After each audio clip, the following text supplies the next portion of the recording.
लोकसभा चुनाव का काउंटडाउन शुरू हो गया है। प्रदेश की 10 लोकसभा सीटों पर चुनाव होने हैं, जिनमें से एक भिवानी महेंद्रगढ़ लोकसभा भी शामिल है। इस सीट पर अब की बार कांग्रेस से राव दान सिंह, भाजपा से चौधरी धर्मवीर सिंह और जेजेपी से राव बहादुर फिलहाल चुनावी मैदान में हैं। लेकिन बड़ी बात है कि 10 बार जीतने वाली कांग्रेस का पिछले 10 सालों में इस सीट पर सूखा रहा है। लगातार 2 बार इस सीट पर भाजपा के धर्मवीर चौधरी जीत का स्वाद चखते आए हैं। इस बार कांग्रेस ने किरण चौधरी की बेटी श्रुति चौधरी का टिकट काटकर गैर जाट राव दान सिंह को पहली बार चुनावी मैदान में उतारा है। ऐसे में राव दान सिंह की राह आसान नहीं है। आइए हम आपको इस सीट के इतिहास से लेकर यहाँ चुनावी दंगल में दांव लगा चुके बड़े बड़े राजनीतिक धुरंधरों के बारे में बताते हैं।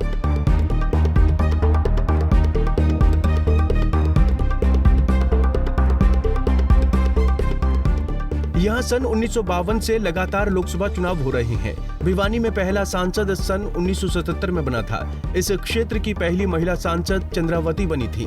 वर्तमान भिवानी महेंद्रगढ़ लोकसभा क्षेत्र 2 पुराने लोकसभा क्षेत्र को मिलाकर बनाया हुआ है।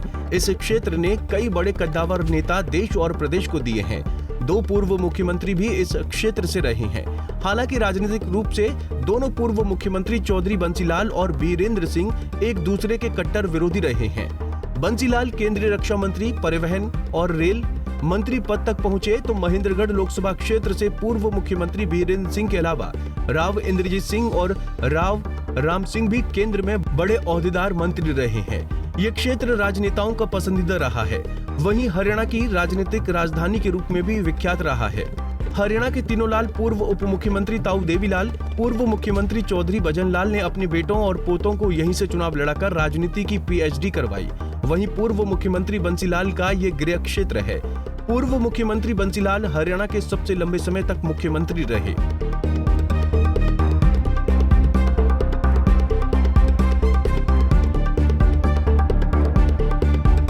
लगातार 2 बार सत्ता में रहने वाली बीजेपी पार्टी ने तीसरी बार भी अपने मौजूदा सांसद चौधरी धर्मवीर सिंह पर अपना विश्वास जताया है, तो वहीं महेंद्रगढ़ के विधायक राव दान सिंह पर कांग्रेस पार्टी ने अपना उम्मीदवार घोषित किया है। बीजेपी सरकार अपनी जन कल्याणकारी योजनाओं के साथ में राष्ट्रवाद के मुद्दे पर वोट की अपील कर रही है, तो वहीं कांग्रेस पार्टी मैनिफेस्टो में अपनी जन कल्याणकारी योजनाओं के साथ साथ अग्निवीर जैसी योजना को खत्म करने की बात कह रही है। इस सीट पर भाजपा ने चौधरी धर्मवीर सिंह को लगातार तीसरी बार कैंडिडेट बनाया है। वहीं कांग्रेस ने किरण चौधरी की बेटी श्रुति चौधरी का टिकट काटकर गैर जाट राव दान सिंह को पहली बार चुनावी मैदान में उतारा है। वहीं जेजेपी ने अहिरवाल इलाके से ताल्लुक रखने वाले राव बहादुर सिंह को टिकट दिया है। करीब 10 बार सत्ता में रहने के बाद कांग्रेस पार्टी जिला महेंद्रगढ़ में आज अपने वजूद की लड़ाई लड़ने पर मजबूर है। नमो की आंधी के बाद देश और प्रदेश में कांग्रेस पार्टी कहीं न कहीं ताश के पत्तों की तरह ढह गई। कांग्रेस ने किरण चौधरी की बेटी श्रुति चौधरी का टिकट काटकर राव दान सिंह को पहली बार चुनावी मैदान में उतारा है, जिसके बाद से किरण चौधरी कहीं न कहीं पार्टी से नाराज चल रही हैं। हालांकि वो अपने कार्यकर्ताओं के साथ मीटिंग के दौरान कह चुकी हैं कि वो राव दान सिंह का साथ वैसे ही देंगी जैसे उन्होंने दिया था। महेंद्रगढ़ को एक तरह से बीजेपी का मजबूत किला कहा जाता है, लेकिन इस किले में कांग्रेस के राव दान सिंह की सेंधमारी 2019 में भी देखने को मिली थी। दान सिंह कांग्रेस के ऐसे नेता हैं जिनकी खुद की पहचान महेंद्रगढ़ विधानसभा से बाहर अटेली, नागल चौधरी और नारनौल में भी है। भिवानी और चरखी दादरी जाट बाहुल्य इलाके हैं। यहाँ पिछले चुनाव में बीजेपी को जरूर बढ़त मिली, लेकिन इस बार परिस्थितियां बिल्कुल अलग हैं। जाट मतदाता बीजेपी से खुश नहीं दिख रहा, जिसका नुकसान बीजेपी को हो सकता है। 50 साल के करीब सत्ता में रहने वाली कांग्रेस पार्टी का महेंद्रगढ़ की जनता ने काफी लंबे समय तक साथ दिया है। हालांकि वो बात अलग है कि मौजूदा समय में नमो की आंधी के आगे कांग्रेस पार्टी कहीं न कहीं धराशायी नजर आई है। दक्षिण हरियाणा के राजा कहे जाने वाले राव वीरेंद्र सिंह व उनके परिवार का महेंद्रगढ़ की राजनीति में खासा असर देखने को मिला है और आज भी महेंद्रगढ़ की जनता में एक बड़ा धड़ा माना जाता है कि राव परिवार के इशारे पर ही वोट करता है। मौजूदा सांसद चौधरी धर्मवीर सिंह के नामांकन के दौरान राव वीरेंद्र सिंह के पुत्र कहे जाने वाले राव इंद्रजीत सिंह के आने की बात पहले से ही बीजेपी पार्टी के द्वारा प्रचार प्रसार में लाई गई थी, लेकिन नामांकन में राव की गैर मौजूदगी कहीं न कहीं बीजेपी के लिए चिंता की लकीर साबित हो रही है।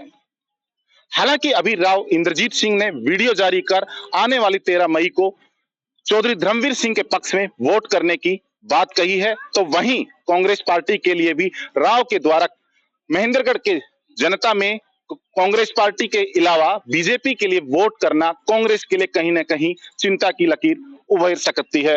कैमरा पर्सन भूप सिंह के साथ भालेंद्र यादव, पंजाब केसरी टीवी, नारनौल। जाहिर है कि इस सीट पर राष्ट्रीय पार्टियों की नजर हमेशा से बनी रही है और उन्होंने गंभीर और कद्दावर नेताओं पर यहां दांव खेला है। कांग्रेस सबसे ज्यादा यहां से सांसद बनवाने में कामयाब रही, पर भाजपा के लिए महेंद्रगढ़ लोकसभा क्षेत्र शुरू से ही फायदेमंद रहा है।